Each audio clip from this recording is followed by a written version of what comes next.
Matt the Mortgage Guy here. Want to make a quick video on the importance of a true pre-approval.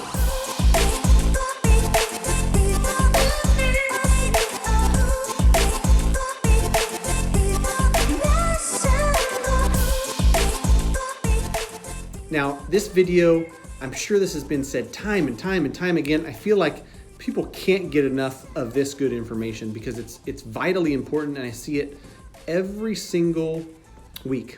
Again and again and again and again, it repeats itself. Folks who don't take the time and effort to go through a true pre-approval process, and sometimes it's on the consumer side, a lot of times it's on the loan officer side, where they're just, skipping steps, being lazy, whatever the case. But quick example, I talked to a realtor. Yeah, these folks got pre-approved at some bank.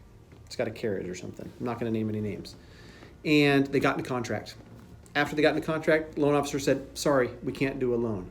And after you dig a little bit deeper, you realize that this loan officer who issued the pre-approval did one of two things. Either talked to him on the phone, said, hey, how much do you make per month? Jotted that down, what's your credit? Whatever they did it incomplete and guessed. I think I can get him a loan.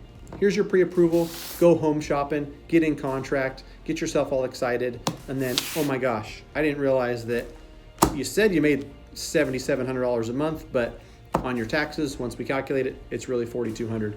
Can't get you a loan, I'm sorry. In this specific case, they told them that it was for another reason. HOAs on your condos you own are more than we thought, but that's not the case.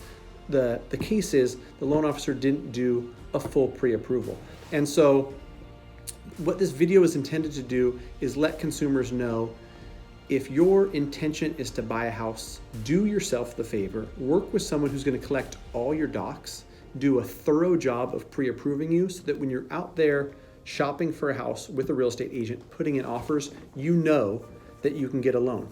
What this pre-approval should entail is filling out an application, pulling your credit, collecting your income documents, your asset documents, verifying your employment.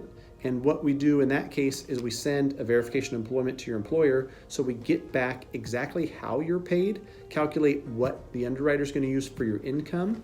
And so there's not going to be any questions in the future. We're not going to get halfway through an escrow, you've paid for an appraisal, you've paid for inspections, you've released contingencies, and now all of a sudden, you can't get a loan done because the way your income's calculated is different than what we guessed. There's no guessing. A pre-approval done correctly, we know exactly what to expect. We know how much income the underwriter is going to give you. We know how much assets you have in the bank. We know exactly what your credit score is. We've got automated approval that says this loan can get done. So there's none of these issues that arise 3-4 weeks into escrow, which, first off, waste the consumer time, energy, money, but also all the professionals involved. This is no good for them. So if you're a realtor, make sure your clients are getting fully pre-approved. If you're a consumer, make sure you talk with a mortgage professional who's gonna do a full pre-approval, collect everything. Don't be afraid to share all your documents because you're gonna share them eventually. Do it up front so that there's no surprises later. Any questions at all, please feel free to reach out. Matt the Mortgage Guy. Until next time.